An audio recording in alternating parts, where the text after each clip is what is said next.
Raul Blanco was patrolling his territory when he found a waitress zip-tied and freezing to death in a snowbank, dumped like garbage to send him a warning.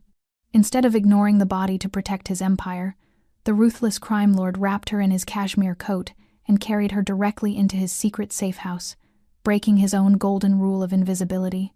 He didn't save her out of kindness, but to prove to his enemies that in his city, he is the only one who decides when a life ends. If this story pulled you in, make sure to hit that subscribe button so you never miss what's coming next.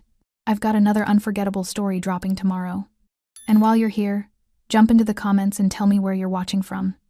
I love seeing our community from all around the world. All right, let's get back into it. The city presented two faces to those who lived within its borders. The first was the face of daylight-bright storefronts along bustling avenues, the hum of delivery trucks and taxi horns, the illusion of order maintained by painted lines and traffic signals. It was the city of office workers clutching coffee cups, of tourists photographing street art, of couples laughing outside restaurants with names they couldn't pronounce. It was a city that promised safety if you followed the rules, prosperity if you worked hard, and invisibility if you kept your head down. Then there was the second face, the one that Raul Blanco knew intimately. It was in the silence that settled after midnight, when the honest people went home, and the streets belonged to those who lived by different laws. It was in the alleys where neon signs flickered and died, where cash changed hands without receipts, where debts were paid in fear and loyalty. It was in the frozen winter nights when snow muffled screams and erased footprints, when the cold became an accomplice to violence. This was the city that didn't appear on postcards, the city of territories and hierarchies, of messages delivered through broken bones and bodies left as warnings. It was this second face that owned Raul's attention tonight. Raul Blanco was a man built for control. At 36, he stood just over 6 feet, with a lean, powerful frame that moved with deliberate precision, never rushed, never hesitant. His black hair was slicked back sharply, revealing a face of angular features and cold calculation, with dark eyes that assessed every situation for threat and opportunity. Ink crawled up his neck from beneath his collar, intricate tattoos that told stories to those who knew how to read them. He wore a long black coat dusted white with falling snow, open enough to reveal the patterned silk shirt beneath. No tie, the top buttons undone in defiance of the freezing temperature. His hands bore rings that caught the dim streetlight symbols of power, not vanity. He was a man who rarely needed to raise his voice, because people understood what silence meant when it came from him. Tonight, he shouldn't have been out here personally. He had soldiers for this man whose job was to handle disruptions, collect debts, and ensure the machinery of his empire ran smoothly. But something in his gut had told him the night wasn't clean. A missed delivery from one of his restaurant fronts, radio silence from a crew that always checked in, small things that whispered of larger problems. Raul had learned long ago. Small problems ignored became fatal mistakes.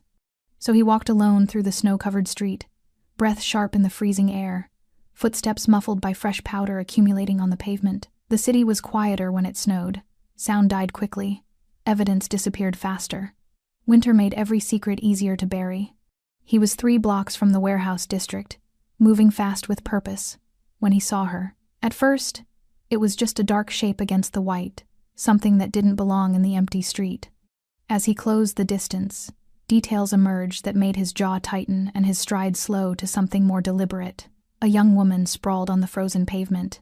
She wore a black diner uniform, the kind with the name tag and company logo paired with a leather jacket that offered no protection against the bitter cold. Her wrists were bound behind her back with thick rope, the kind used in his warehouses. Blood had dried in a dark streak from her temple down to her jaw. Her knees were scraped raw, visible through torn black tights. A gray knit cap had fallen half off her head, revealing blonde hair matted with melting snow. She wasn't moving. Then her chest rose shallow, labored. Alive.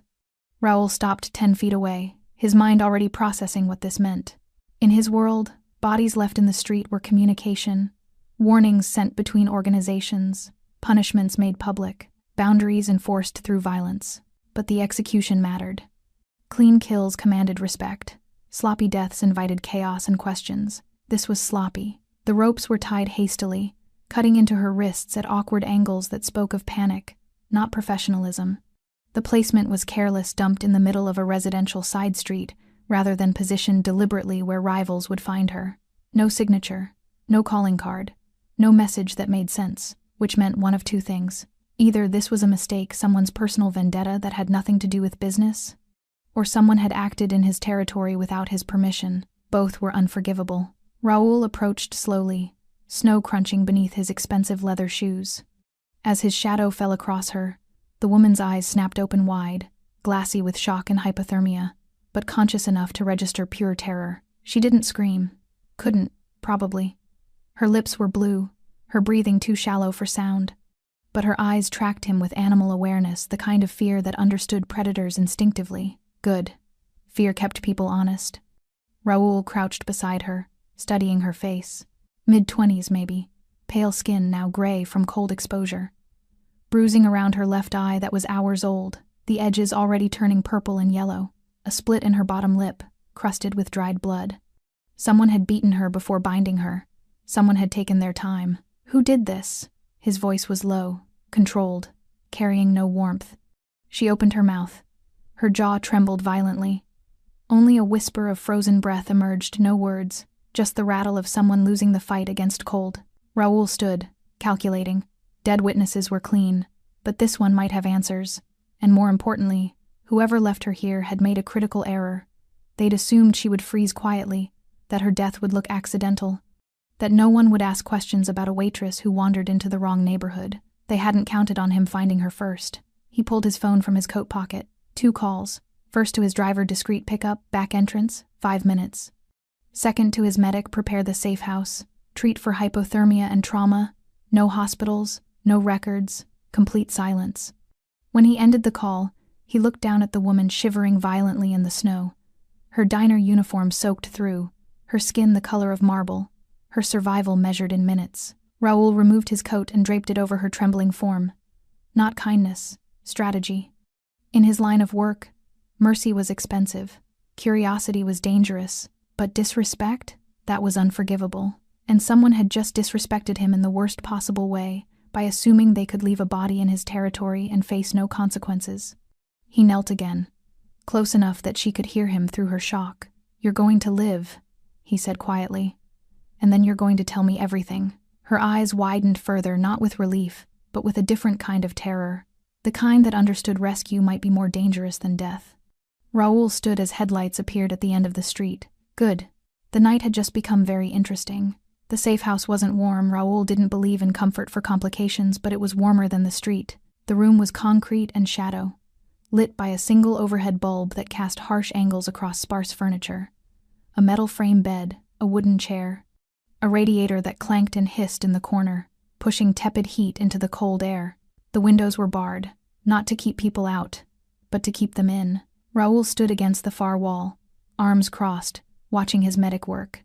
Dr. Kovic was in his 60s, a man who'd lost his license years ago for asking the wrong questions, and had found more profitable employment asking none at all.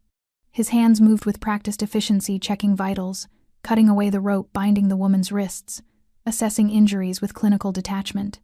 "Hypothermia, stage 2, Kovic muttered, wrapping heated blankets around her shaking frame.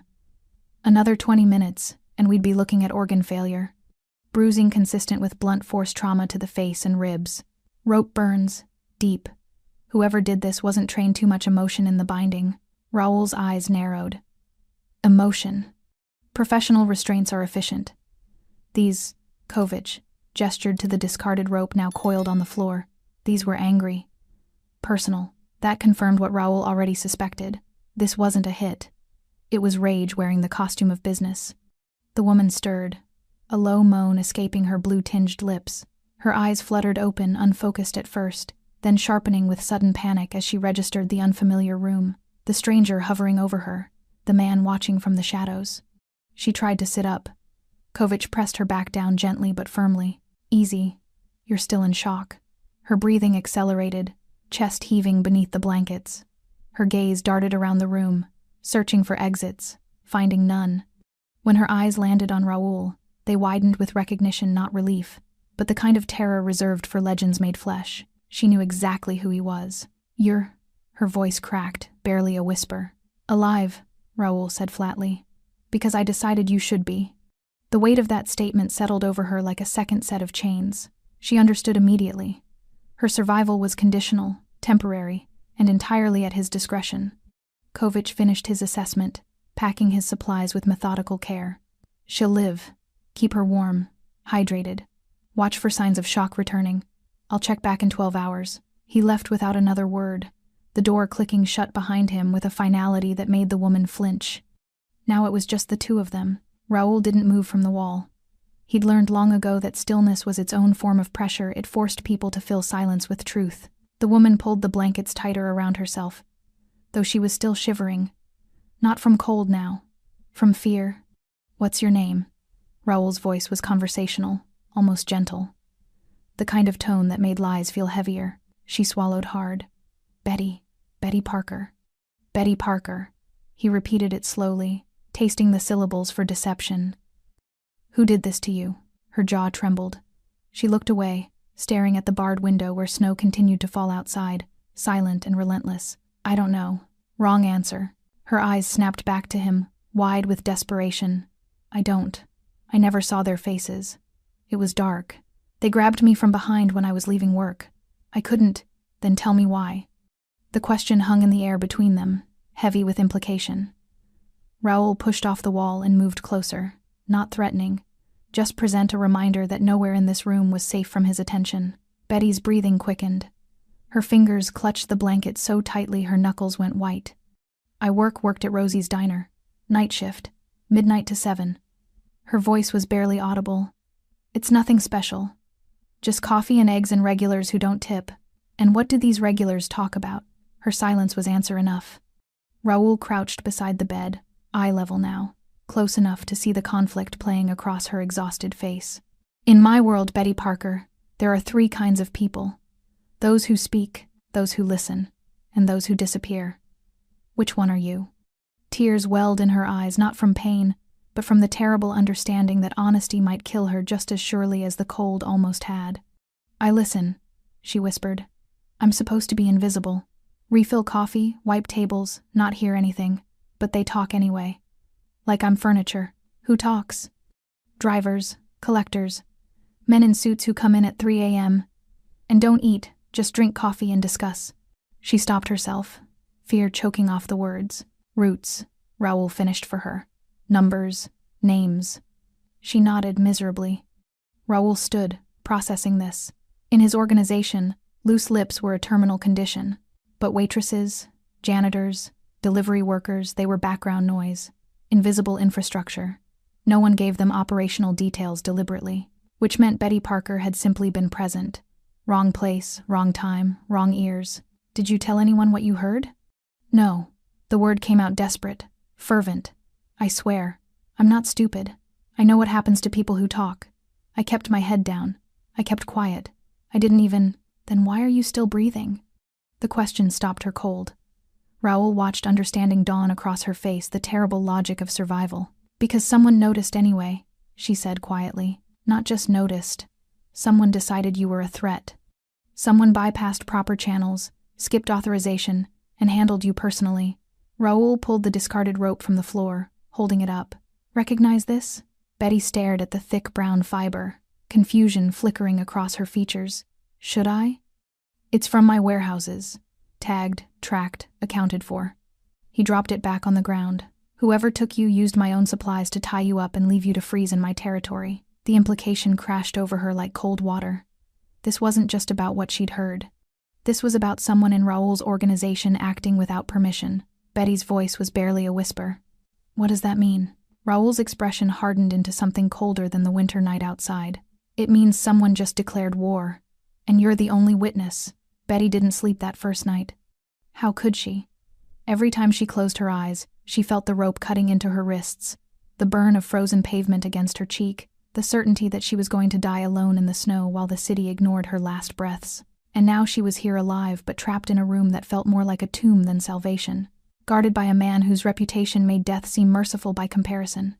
She sat upright in the metal bed, blankets pulled to her chin, watching the door, waiting for it to open, waiting for Raoul Blanco to decide she'd outlived her usefulness. The radiator hissed and clanked, marking time and metallic rhythm. Snow continued falling outside the barred window, soft and relentless, burying the world in white silence. Dawn came slowly, gray light filtering through the storm. The door opened without warning. Betty's breath caught, her body tensing against the inevitable. But it wasn't Raoul who entered, it was a woman in her 40s, dark hair pulled back severely, carrying a tray with food and a bottle of water. She set it on the wooden chair without speaking, her movements efficient and cold. "Eat," the woman said. "Boss wants you functional." Then she was gone, the lock clicking back into place. Betty stared at the food, scrambled eggs, toast, fruit that looked too fresh for a place like this. Her stomach churned with hunger and nausea, fighting for dominance. She forced herself to eat, knowing survival required fuel, even when every bite tasted like ash. 2 hours later, Raoul returned. He entered the same way he'd left, silently, deliberately, owning every inch of space he occupied. Today he wore all black tailored slacks, fitted shirt with the sleeves rolled to his forearms, revealing more of the intricate tattoos that wrapped around his skin like armor. His dark eyes swept the room, cataloging everything, missing nothing. Betty set down the water bottle, her hands trembling despite her best efforts to appear calm. Raoul pulled the wooden chair closer to the bed and sat, resting his forearms on his knees, leaning forward with the casual confidence of someone who'd never needed to fear anything in his life. "Tell me about Rosie's diner," he said. It wasn't a request. Betty's throat tightened. "It's just a diner. 24 hours. Corner of 8th and Morrison. I've worked there for 2 years. Night shift." "Yes. Alone?" "Usually. Sometimes there's a cook in back, Tommy. Older guy. Doesn't talk much. But mostly it's just me after midnight. The owner doesn't like paying for extra staff when it's slow." Raoul's expression remained neutral, but Betty sensed the calculation happening behind those cold eyes. "Who are your regulars?" She'd known this question was coming, had spent the sleepless hours trying to decide how much truth would keep her alive and how much would get her killed. "Truckers, mostly. Guys coming off late shifts, sometimes cops, but not often they have their own places." She paused, choosing her next words carefully. "And men who dress too well for a place like Rosie's. How often?" 2, 3 times a week. Always between 2 and 4 in the morning. "The same men?" Betty shook her head. "Different faces, but the same. Energy. They don't come to eat. They come to talk where no one's listening, except you were listening." "I wasn't trying to." The words came out defensive, desperate. "I was doing my job, refilling coffee, clearing plates. But they talked anyway, like I wasn't even there, like waitresses are invisible." Raoul's jaw tightened almost imperceptibly. What did they talk about? This was the moment. The precipice. Betty knew that whatever she said next would determine whether she walked out of this room or disappeared into the kind of silence that swallowed people whole. She took a shaky breath. Routes, delivery schedules, numbers that didn't make sense, too big for restaurant supplies, too specific for casual conversation. And names. What names? Betty's voice dropped to a whisper, as if speaking too loudly might summon ghosts. Moretti, Kozlov, someone they called the Albanian. And, she hesitated, fear clutching her throat. And, Raoul's voice was dangerously soft. Yours. They mentioned you. Said things had to stay off Blanco's radar, that you'd cut the whole operation if you found out. The temperature in the room seemed to drop 10 degrees. Raoul sat back slowly, his expression shifting from neutral to something far more dangerous, not anger, but cold calculation. The look of a man who'd just confirmed a suspicion and was already planning the consequences. "How long?" he asked. 3 months, maybe 4. I wasn't keeping track. I didn't think. You didn't think it mattered. Raoul finished her sentence with brutal accuracy. You thought you could hear things, file them away, stay invisible, and nothing would touch you. Betty's eyes burned with unshed tears. I didn't know what any of it meant. I don't understand your world. I just pour coffee and try to pay rent, but someone thought you understood too much. The statement landed like a physical blow. Betty pulled her knees to her chest, making herself smaller, as if she could disappear into the blankets and unmake the last 72 hours of her life. I never told anyone, she said again, voice breaking. Not my roommate, not my friends. I don't even have friends who'd care. I kept quiet because I'm not stupid. I know what happens to people who talk in this city. Raoul studied her with unreadable intensity. Then why are you still alive? Betty met his gaze, exhaustion and terror warring in her expression. You tell me. You're the one who pulled me out of the snow. For a long moment, silence stretched between them, not comfortable, but loaded with implications neither wanted to speak aloud. Finally, Raoul stood. Someone in my organization heard the same conversations you did. Someone realized you were a liability and decided to handle it quietly. Freeze to death on a side street. Case closed. Another tragic accident in a city full of them. But you found me. But I found you. He moved toward the door, then paused, looking back. Which means whoever tried to kill you now knows you're under my protection. That makes you valuable and dangerous. Betty's voice was barely audible. What happens to me now? Raoul's hand rested on the door handle. That depends on whether the men who left you to die decide to finish the job. The lock clicked shut behind him. Betty pulled the blankets tighter and finally let herself cry. Raoul's office was a study in controlled power. Located on the third floor of a legitimate import business, the space balanced respectability with intimidation. Dark wood furniture, leather chairs, walls lined with books that were actually read. A single window overlooking the warehouse district below his kingdom, rendered in brick and steel and shadow. But tonight, the usual order felt corrupted. Raoul stood at the window, hands clasped behind his back, staring at the falling snow that continued to blanket the city. Behind him, 3 men waited in tense silence. These were his inner circle, the ones who knew where the bodies were buried because they'd helped dig the graves. "Tell me about the rope," Raoul said without turning around. Leon, his logistics manager, shifted uncomfortably. Mid-40s, built like a boxer gone soft, with nervous energy that never quite settled. "It's standard inventory. We use it for securing shipments, construction, general warehouse operations. That particular type," he consulted the tablet in his hands, "comes from our supplier in batches of 50 coils. And how many are unaccounted for?" Silence stretched too long. Raoul turned slowly, his dark eyes landing on Leon with the weight of a guillotine blade. "I asked you a question." Leon's throat bobbed as he swallowed. 3 coils. Missing from the Northeast warehouse inventory logged 2 weeks ago. 3 coils. Raoul let the number hang in the air. "And you're just telling me this now?" It didn't seem significant. "We assumed damaged, misplaced, written off." "You assumed." Raoul's voice dropped to something colder than the winter night outside.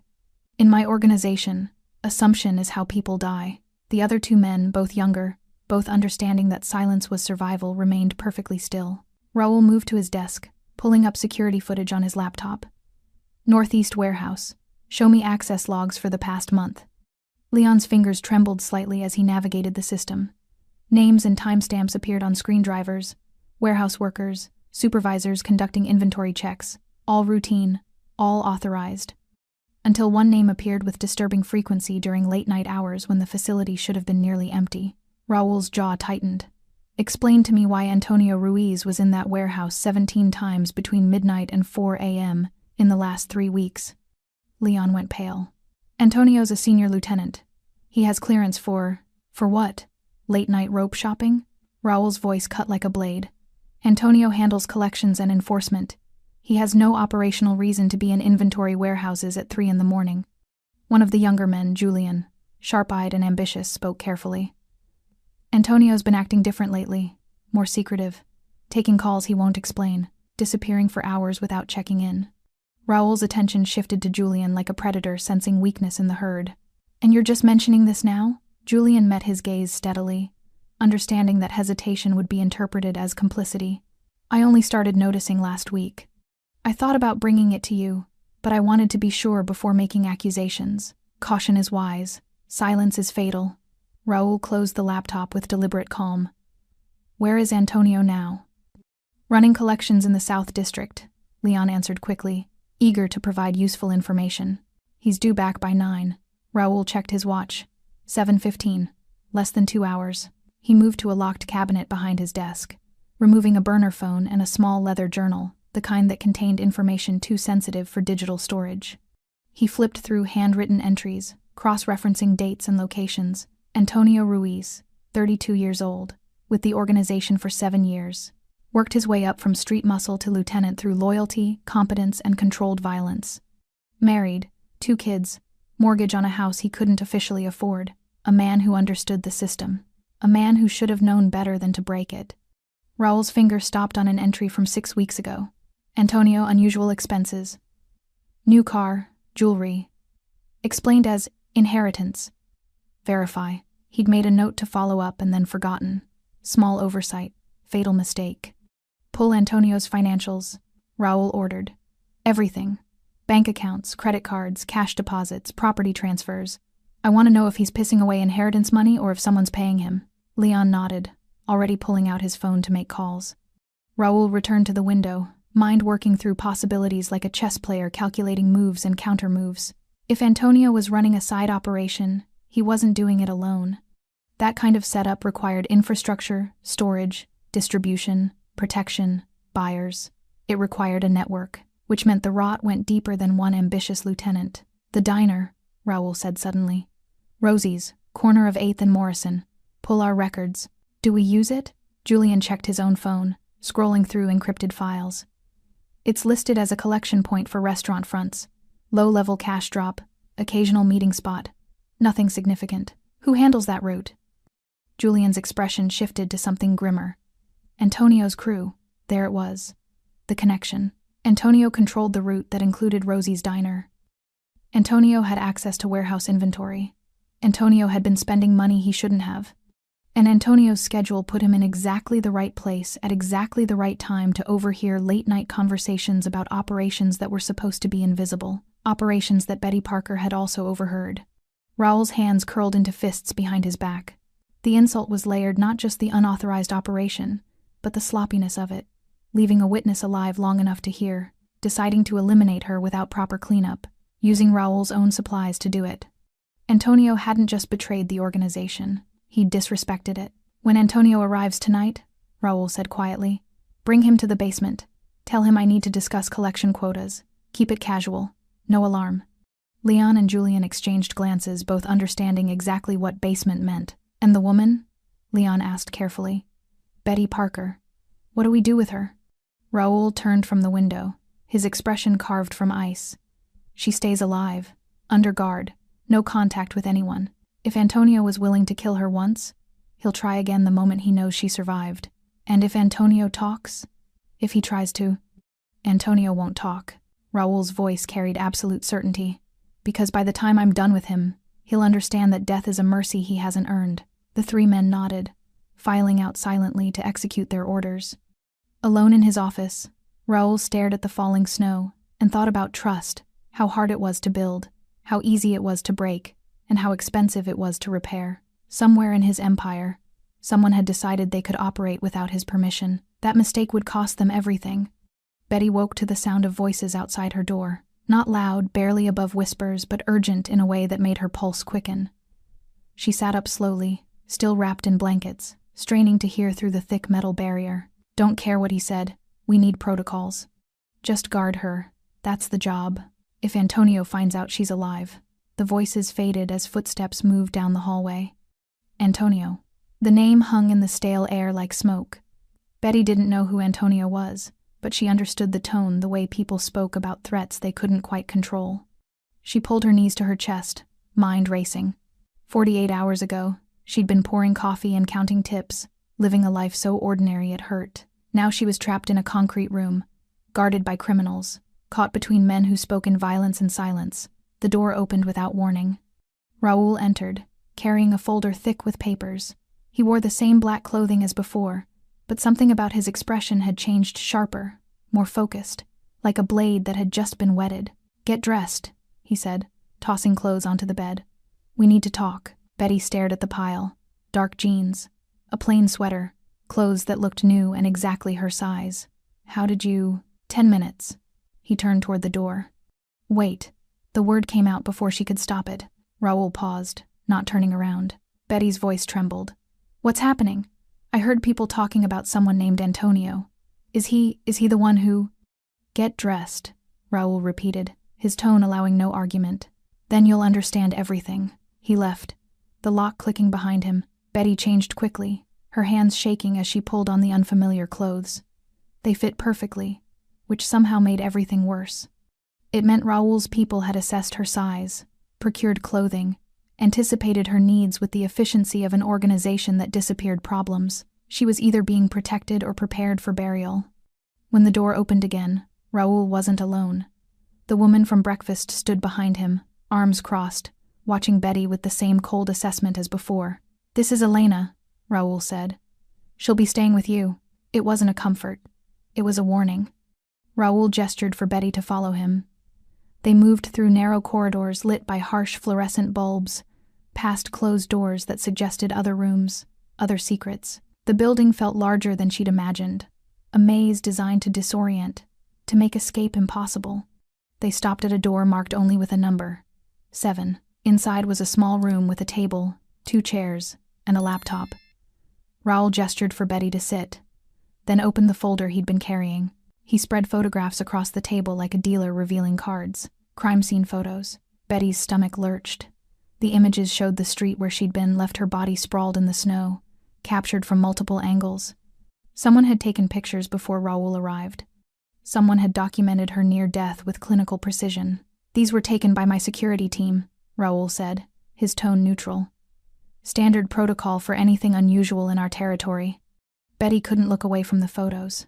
Seeing herself like that, broken, abandoned, dying, made the horror real in a way memory hadn't. She looked so small in the images, so insignificant against the vast white emptiness of the winter street. "Why are you showing me this?" Her voice was barely a whisper. Raoul pulled out another photograph. "Because you need to understand what was supposed to happen." This image showed a close-up of the rope binding her wrists. Raoul pointed to specific details, the rough fiber, the hasty knots, the angle of the restraints. "These knots weren't professional," he explained. "They were angry, personal. Whoever tied you wasn't following orders, they were improvising." He pulled out a different photo, this one showing tire tracks in the snow near where she'd been found. "You weren't dumped from a moving vehicle. You were walked to that location, forced to kneel, then left." Raoul's finger traced the evidence in the snow. "See these marks? That's where you struggled, where your knees hit the pavement before you fell forward." Betty's breath came faster, panic rising in her chest as the memories crashed back, hands shoving her down, the brutal cold of concrete against her skin, the certainty that she would die there. "Stop," she whispered. "Please." Raoul didn't stop. He pulled up weather data on the laptop. The temperature that night was 18 degrees. With wind chill, it felt like 6. The snow was falling at approximately 1 inch per hour. He turned the screen toward her, showing a medical chart. Hypothermia progresses in stages. At 18 degrees, without proper clothing, unconsciousness occurs in approximately 90 minutes. Death follows within 3 hours. He paused, letting the numbers sink in. "You were left there at 11:43 p.m. I found you at 1:17 a.m. Betty's mind did the math automatically. 94 minutes. She'd been minutes away from unconsciousness, an hour away from death. "Why?" The word came out broken. "Why are you telling me this?" Raoul closed the laptop with deliberate calm. "Because you need to understand this wasn't a quick execution. This wasn't a bullet or a blade designed to end you efficiently." His dark eyes locked onto hers with uncomfortable intensity. This was meant to look like an accident. A waitress who left work, got disoriented in the snow, wandered into the wrong neighborhood, and froze. The implications crashed over Betty like ice water. No body, no crime, no investigation. Exactly. You would have disappeared quietly. Another statistic in a city that stops caring after the first snowfall. Betty's hands trembled on the table. "But someone would have noticed I was missing. My roommate, my boss, would have assumed you quit, ran off, got into trouble on your own." Raoul's voice carried brutal honesty. "You're 24 years old, working a dead-end job, living paycheck to paycheck. In this city, people like you vanish every day. Nobody looks too hard." The truth of it hurt worse than the cold had. "Antonio Ruiz," Raoul continued, "chose that method deliberately. Slow, quiet, clean. No evidence of foul play, just unfortunate circumstances. Antonio Ruiz," Betty repeated the name, tasting it like poison. He's the one who decided you were a problem." Raoul gathered the photographs back into the folder. "And he's the one who's about to learn that killing without permission carries consequences." Betty looked up at him, fear and confusion warring in her expression. "What are you going to do?" Raoul stood, straightening his shirt with casual precision. "What I should have done weeks ago, cut out the rot before it spreads. And me? What happens to me?" For the first time, something almost like sympathy flickered across Raoul's face. Almost. "You stay alive, Betty Parker. Because the moment Antonio learns you survived, he'll come to finish what he started." Antonio Ruiz arrived at 9:15, exactly as scheduled. Raoul watched from the security monitors as Antonio's black SUV pulled into the warehouse loading bay, tires crunching over salted pavement. The lieutenant stepped out average height, stocky build, wearing an expensive leather jacket that was too nice for collection work. His movements were relaxed, confident, the posture of a man who believed he was untouchable. That confidence would be gone within the hour. Leon met Antonio at the door, their exchange caught on silent video. A handshake, casual conversation, Leon gesturing toward the elevator with the ease of routine. Nothing to suggest tonight was different from any other check-in. Raoul switched cameras, tracking their progress through the building. Elevator descending, hallway empty, the basement door opening. Antonio stepped into the concrete room and stopped. The space was bare except for a single chair bolted to the floor, a table with tools arranged with surgical precision, and overhead lights that cast harsh shadows across every surface. This room had one purpose, and everyone in the organization knew what it was. Antonio's confidence fractured. He turned back toward the door and found it already closed, Leon standing guard outside. Raoul entered from a side door, hands in his pockets, expression neutral. "Antonio," he said conversationally, "thank you for coming." Antonio's throat worked. "Boss, Leon said you wanted to discuss quotas." I lied. Raoul moved to the table, running his fingers across the arranged tools. Pliers, knives, a hammer, rope. "Well," Leon lied, "on my instruction." The color drained from Antonio's face. "I don't understand." "Don't insult me." Raoul's voice remained calm, which somehow made it more terrifying. "We both know exactly why you're here." Antonio's hands curled into fists, his body tensing with the instinct to run or fight. But there was nowhere to run, and fighting Raul Blanco was suicide. 3 coils of rope, Raul continued, missing from the Northeast warehouse. 17 unauthorized visits between midnight and 4 a.m. over 3 weeks.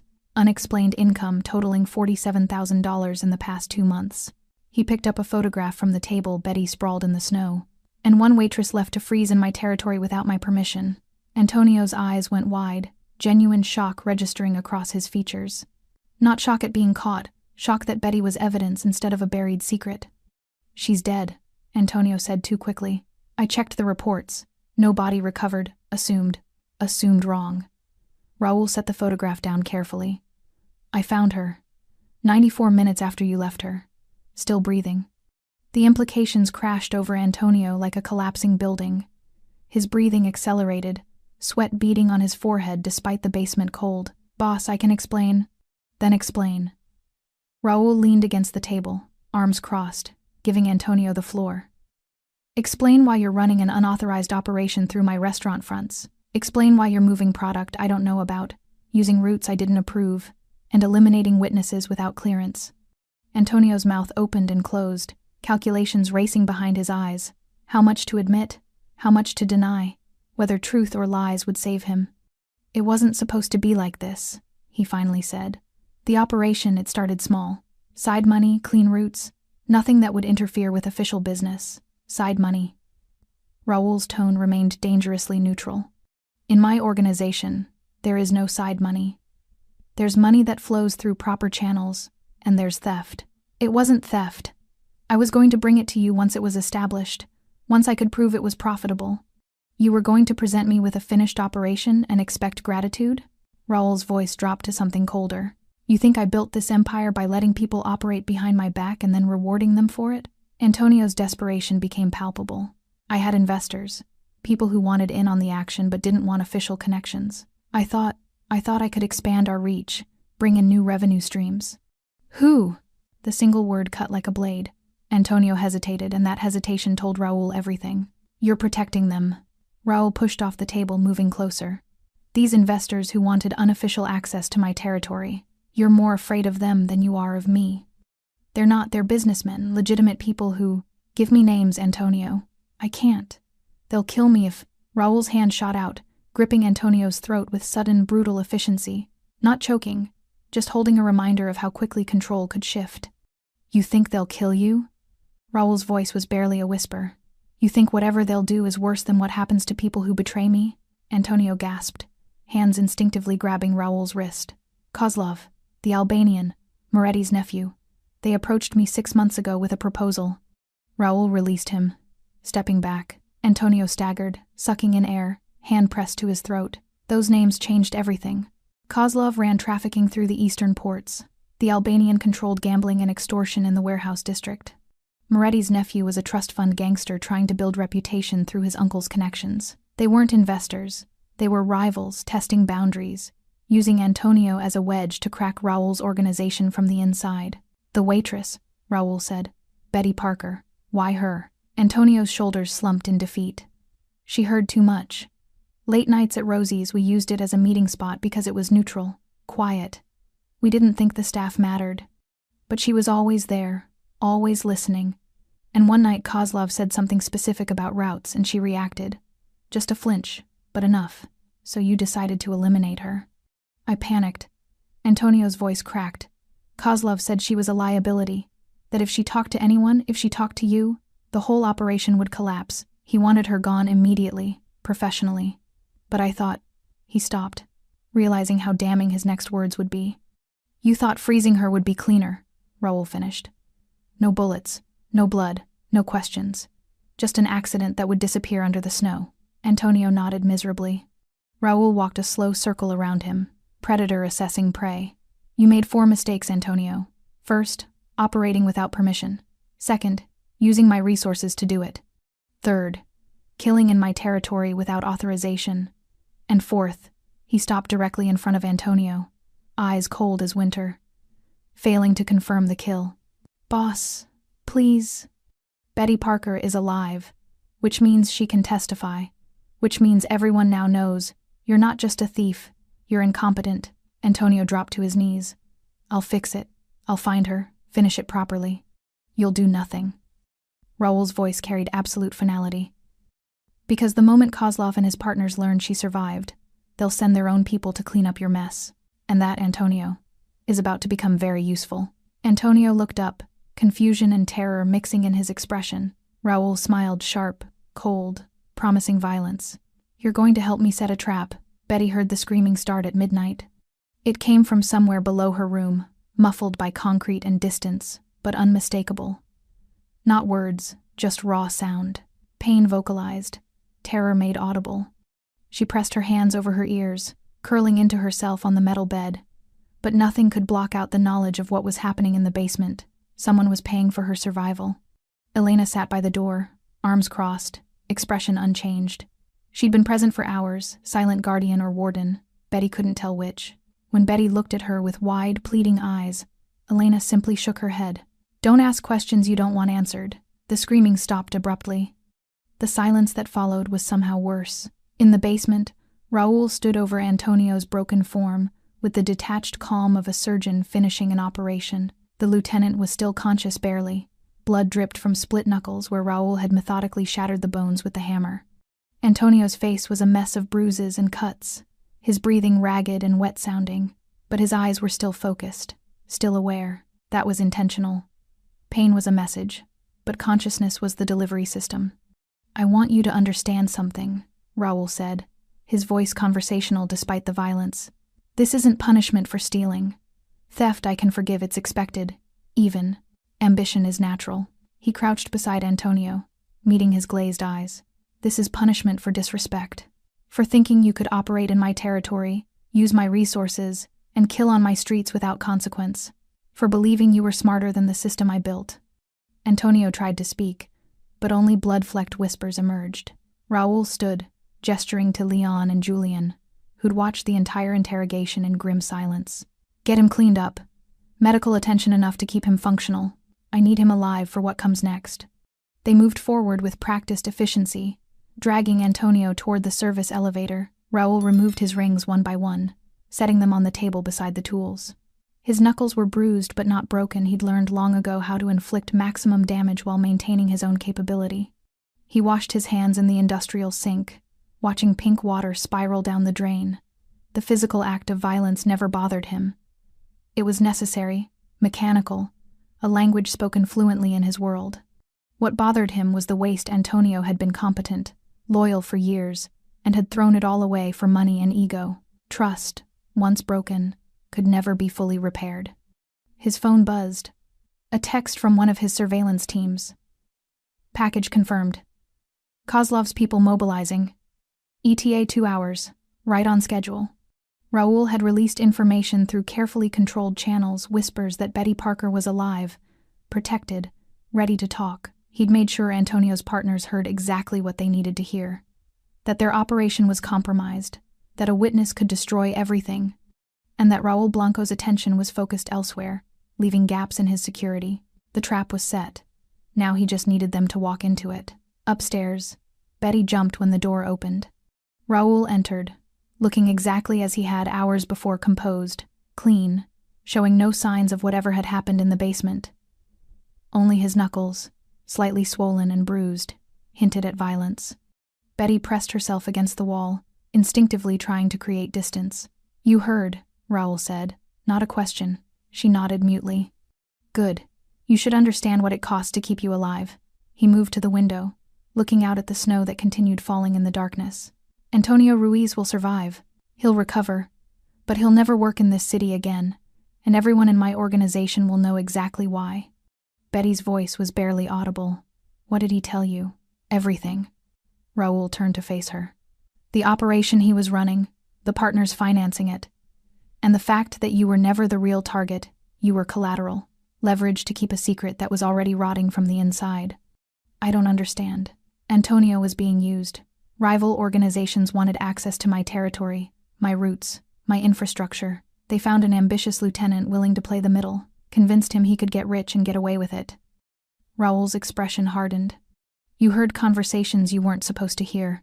You became a liability. And rather than handle it properly, report it.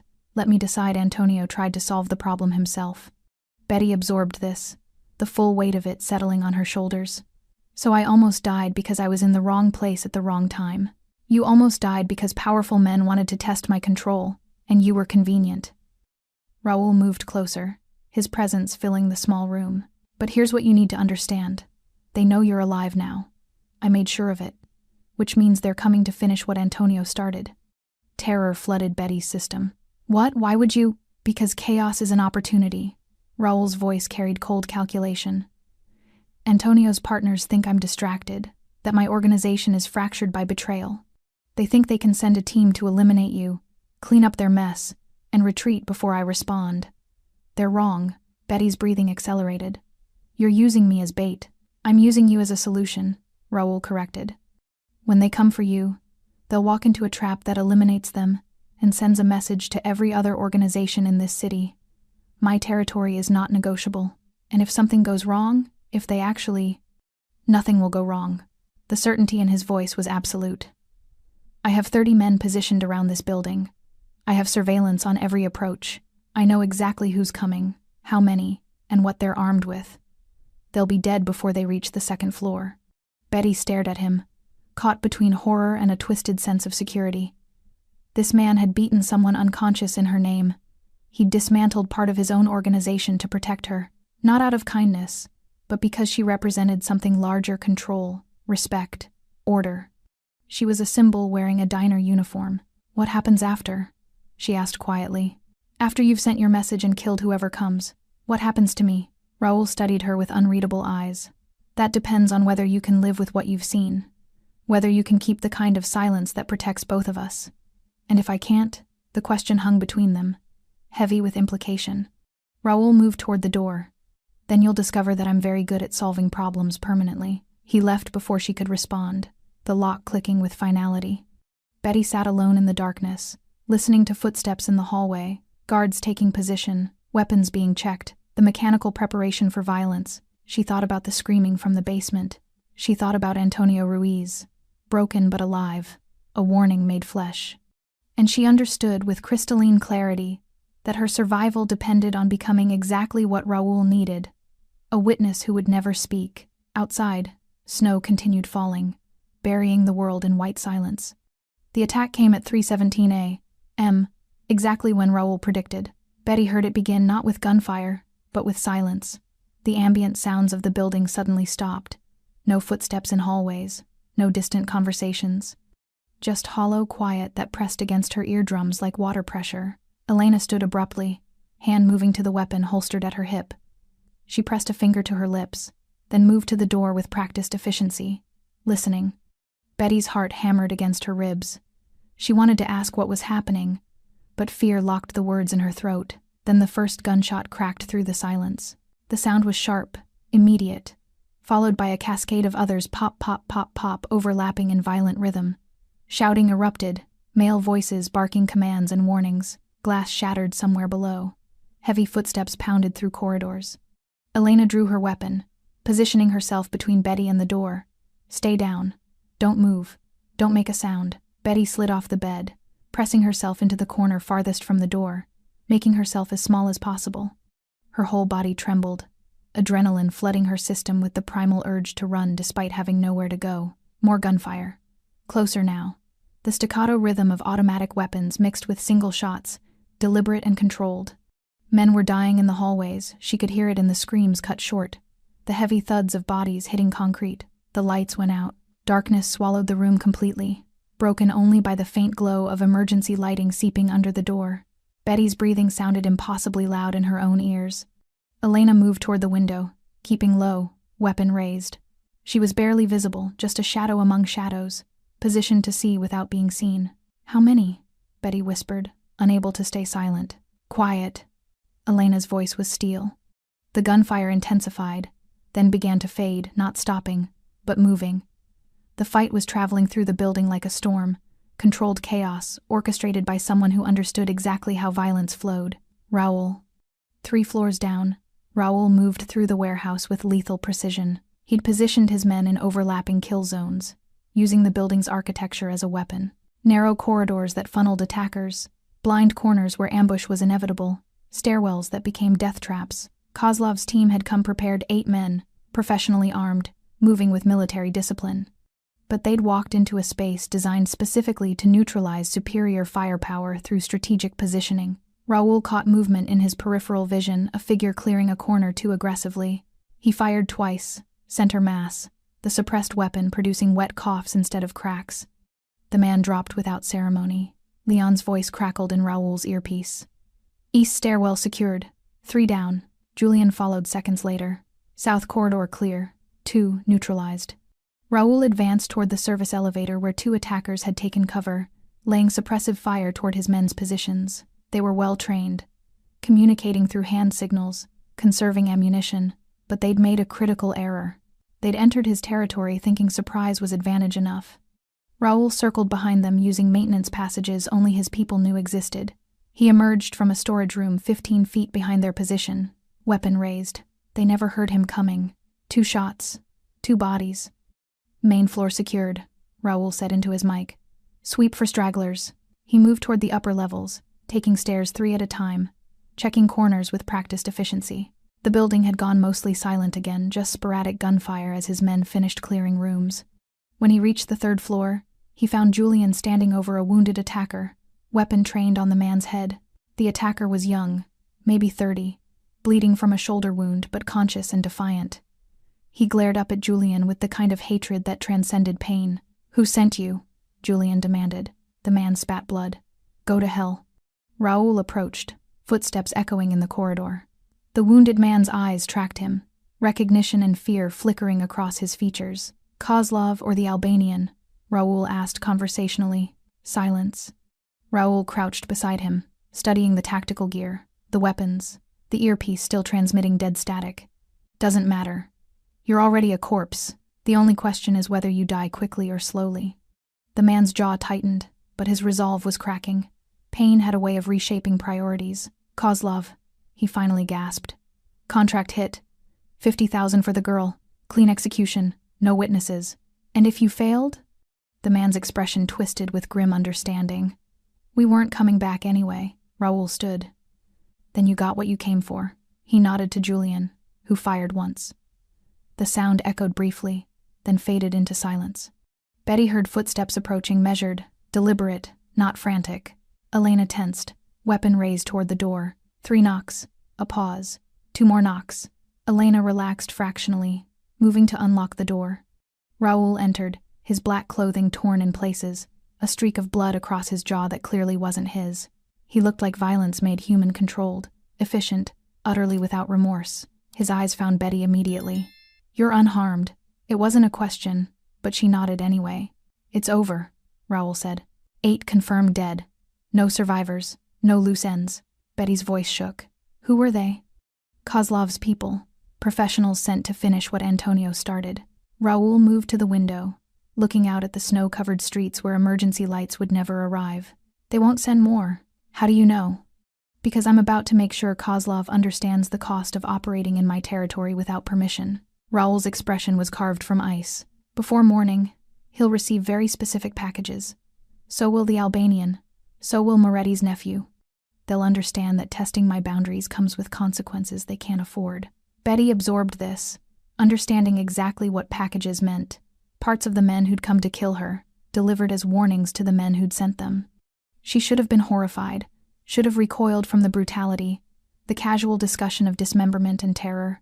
Instead, she felt something darker, relief mixed with gratitude twisted into guilt. These men had come to kill her. Raoul had stopped them.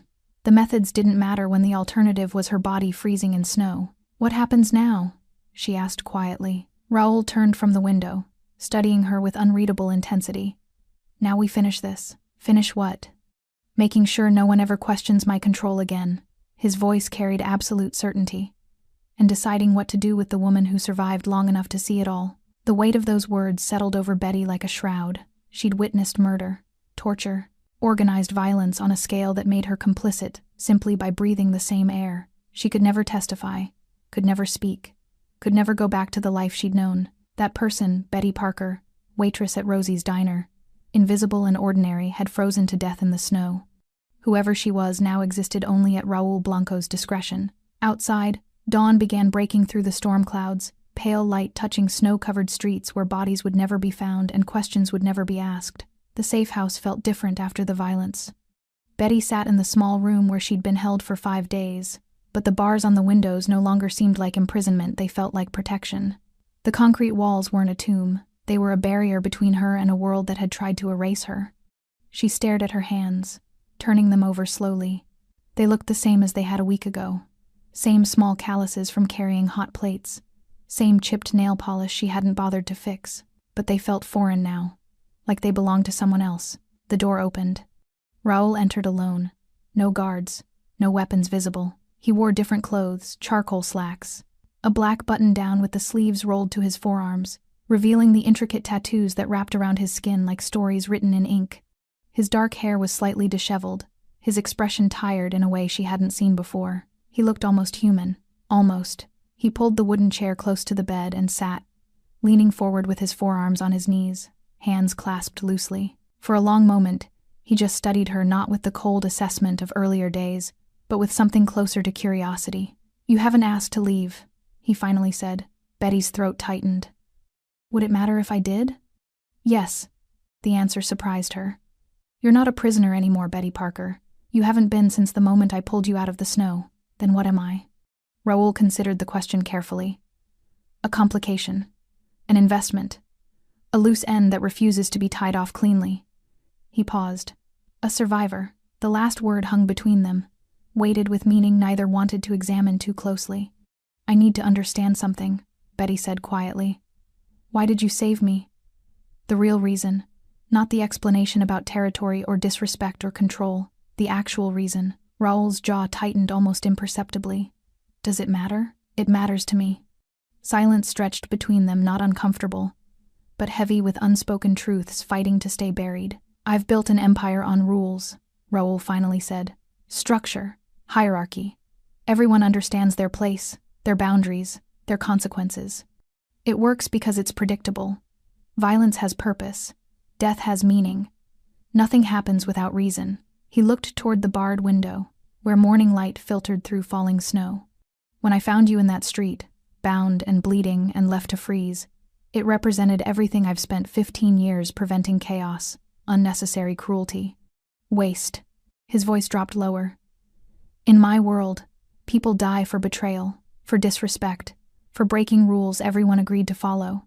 They don't die because they happen to overhear a conversation while pouring coffee." Betty felt tears burning behind her eyes but refused to let them fall. "So you saved me to prove a point." "I saved you because allowing you to die would have meant accepting that my organization had degraded into something uncontrolled, something arbitrary." Raoul's dark eyes met hers with brutal honesty. "Your death would have been proof that I'd failed to maintain order. The truth of it landed like a physical blow. Not kindness, not compassion, not mercy. Control. So I'm alive because my death would have been inconvenient for you, Betty said, voice hollow. You're alive because unnecessary deaths weaken power, Raoul corrected. Fear must be precise, Betty. Random violence makes people desperate. Desperate people become unpredictable. Unpredictable people destroy everything. He leaned back in the chair, studying her reaction. You wanted honesty. There it is. I didn't save you because you're special or innocent or deserving. I saved you because chaos is unacceptable, and your death would have represented chaos I couldn't control. Betty absorbed this, the cold logic of it somehow more terrifying than violence. At least violence was emotional. This was something far more dangerous, a man who'd calculated the value of human life and found it wanting unless it served a larger purpose. Does that disappoint you? Raoul asked. Betty considered lying, then decided truth was the only currency with value in this room. No. It terrifies me. Good. It should. Raoul stood, moving to the window. Fear keeps people honest. It reminds them that actions have consequences, and consequences are rarely negotiable. Is that how you live? Betty asked. Everything calculated? Everyone expendable unless they serve your purpose? Yes. The single word carried no apology, no justification, no regret. Betty felt something shift inside her, not acceptance exactly, but understanding. Raoul Blanco wasn't a monster. He was something more complicated and more dangerous. A man who'd embraced brutality as methodology, who'd stripped morality down to its functional components and discarded everything that didn't serve efficiency. What happens now? She asked for the 100th time. But this time the question carried different weight. Raoul turned from the window. Now I give you a choice. Betty's pulse quickened. What kind of choice? The kind that determines whether you walk out of this building or stay in my world forever. He moved closer, his presence commanding without being overtly threatening. Kozlov, the Albanian, Moretti's nephew. They all received very clear messages last night. They understand that operating in my territory without permission carries costs they can't afford. Antonio Ruiz is alive but destroyed, a warning to everyone in my organization about the price of unauthorized ambition. He paused, letting the implications settle. The threat to you is over. No one will come looking. No one will ask questions. The story is finished. Betty's hands trembled in her lap. Then why do I feel like you're about to tell me it's just beginning? Because you're smarter than you pretend to be. Raoul's expression softened fractionally. You've seen too much, Betty. You know names, faces, methods. You understand how my organization operates, who my enemies are, where the fractures exist. That knowledge makes you dangerous. I would never... I know. Raoul cut her off gently. I believe you. But belief isn't insurance, and in my world, loose ends have a way of becoming fatal liabilities. Betty's voice barely rose above a whisper. So you're going to kill me after all? No. Raoul crouched in front of her, eye level now, close enough that she could see the faint scar along his jawline, the exhaustion etched around his eyes. I'm going to give you a choice that very few people receive. Walk away, or stay. I don't understand. Walk away means new identity, new city, new life. You disappear completely. Betty Parker dies in paperwork, and someone else takes her first breath somewhere far from here. I provide everything, documents, money, security, protection. You start over, clean, with the understanding that you never speak about what happened here, ever. And if I stay? Raoul's expression became unreadable. Then you accept that your old life is over. You work for me. You become part of the structure, protected, but never free. The choice was impossible and completely clear. Freedom with silence, or safety with servitude. How long do I have to decide? Betty asked. Until morning. He stood, moving toward the door. Raoul. His name felt strange in her mouth. He paused, looking back. Thank you, Betty said quietly. For saving me, even if it was just to prove a point. Something flickered across his face, too quick to identify, too complex to name. Get some rest, Betty Parker. Tomorrow you choose who you become. The door closed softly behind him, leaving her alone with an impossible decision and the weight of survival she hadn't asked for but couldn't refuse. Betty stood at the window of her room, watching dawn break over the city she'd lived in for 6 years but never really understood. From this height, it looked almost peaceful. Snow-covered streets gleaming in early light, buildings casting long shadows, ordinary people beginning ordinary days. They had no idea what happened in the spaces between their comfortable lives. The violence, the calculations, the bodies that disappeared without questions. She'd been one of them once. Invisible, insignificant, safe, in obscurity. That version of herself was gone. Behind her, Elena packed a small bag with mechanical efficiency, new clothes, identification documents, cash in neat stacks, a phone with a single programmed number, everything Betty would need to disappear. She'd made her choice in the hours before dawn, lying awake and tracing the path her life had taken from ordinary to impossible. The decision hadn't been difficult once she'd stopped fighting what she already knew. She couldn't stay. Not because she didn't understand Raoul's world, she understood it too well. The structure, the hierarchy, the brutal efficiency of violence as communication. She could learn to navigate it, maybe even thrive in it. But she'd never stop being afraid. Never stop calculating whether today was the day she became expendable. Never stop hearing the screams from the basement or seeing Antonio's broken hands or feeling rope cutting into her wrists. Freedom wearing chains was still captivity. The door opened. Raoul entered, dressed for business in a dark suit that transformed him from predator to executive. Only his eyes remained the same, watchful, calculating, missing nothing. "You decided," he said, reading her expression immediately. "I'm leaving." Betty's voice was steadier than she expected. "New city, new name, new life." Raoul nodded, no surprise registering. "Where? You're asking me to choose?" "The city determines the support structure. West Coast, Midwest, South, each requires different arrangements." His tone was purely practical. Where would you go if geography wasn't a limitation? Betty thought of mountains and ocean, of places she'd seen in pictures but never visited. Somewhere warm, where it doesn't snow. Phoenix, Raoul decided. Large enough to disappear into. Transient enough that newcomers don't raise questions. Far enough from here that your past stays buried. He pulled an envelope from his jacket, setting it on the table. New identity. Birth certificate, social security card, driver's license, complete background that stands up to standard verification. Your name is Grace Mitchell, 26 years old, relocated for work. Bank account with $50,000, replenished quarterly for 2 years. Betty stared at the envelope, understanding the weight of what it represented. Why quarterly? Why 2 years? Because starting over is expensive, and I don't create problems by cutting people off before they're established. Raoul moved to the window, looking out at the city. After 2 years, you're on your own. The money stops, the protection remains, but at a distance. And if I need help before then? The phone has one number programmed, emergencies only. You use it, people come. But understand, calling that number means accepting that you're still connected to me, still part of this world. Use it wisely. Betty picked up the envelope, feeling the thickness of her new identity between her fingers. Grace Mitchell. The name felt foreign and somehow fitting grace she hadn't earned, a gift wrapped in threat. What happens to Betty Parker? She asked quietly. Officially, nothing. She simply stops existing. No death certificate, no missing person report. People will assume she ran off, got into trouble, disappeared the way vulnerable people do in cities that don't care enough to look. Raoul's reflection in the window was impassive. Your roommate already thinks you quit without notice. Your boss at Rosie's hired a replacement. In 6 months, no one will remember you were ever here. The casual erasure of her existence should have hurt more. Instead, Betty felt something close to relief. Being forgotten was safer than being remembered. "Can I ask you something?" She turned to face him directly. "Yes. Antonio, what happened to him?" "Really?" Raoul considered how much truth to offer. "He's alive. Broken, but functional. I sent him to work in a meat processing plant in Montana, legitimate business. No criminal connection, minimum wage, no chance of advancement. He'll spend the rest of his life doing manual labor and remembering what ambition cost him. That's worse than death. That's the point."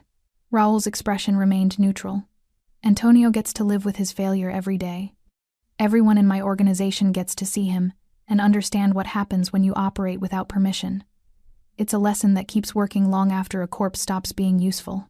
Betty absorbed this, the cold efficiency of it somehow more brutal than the violence she'd witnessed. "Will I ever see you again?" The question emerged before she could stop it. Raoul's dark eyes met hers with something almost like regret. Almost. "No. After today, I don't exist for you, and you don't exist for me. That's how you stay safe, Grace Mitchell." The use of her new name felt like a door closing. Elena appeared in the doorway. "Car's ready." Betty picked up the packed bag, slinging it over her shoulder.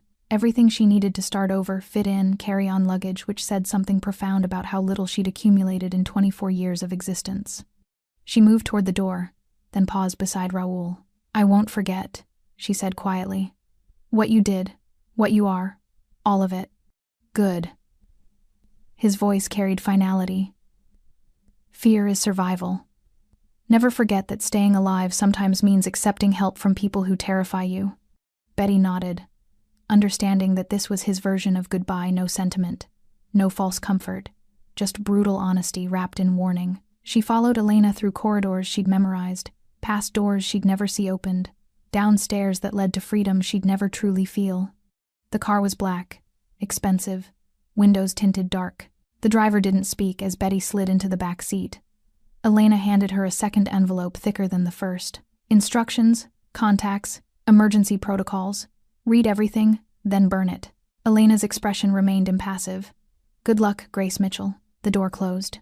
The car pulled away from the safe house, tires crunching through fresh snow, carrying Betty Parker toward the airport and the fiction of Grace Mitchell waiting on the other side of the country. She looked back once through the rear window.